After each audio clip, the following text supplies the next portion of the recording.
Hello বন্ধুরা, আজকে চলে এসেছি বাঙালি ১৬ আনা হোটেলে।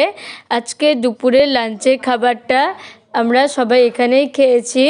চলো দেখে নেই দুপুরের লাঞ্চে কি কি খেয়েছি।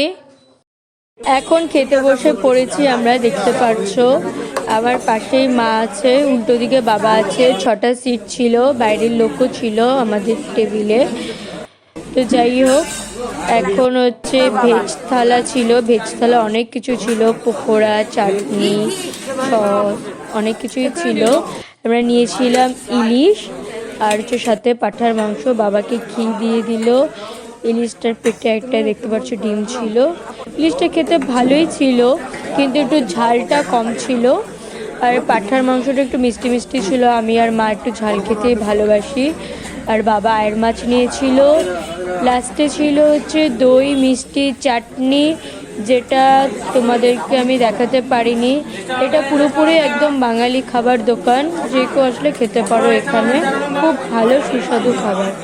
এবারে ছিল চাল সিদ্ধ, মুসুর ডাল, পুদিনার চাটনি, স্যালাড, তারপর হচ্ছে আলুর দোরমা, তারপরে হচ্ছে মোচা ঘন্ট, আর অনেক কিছু।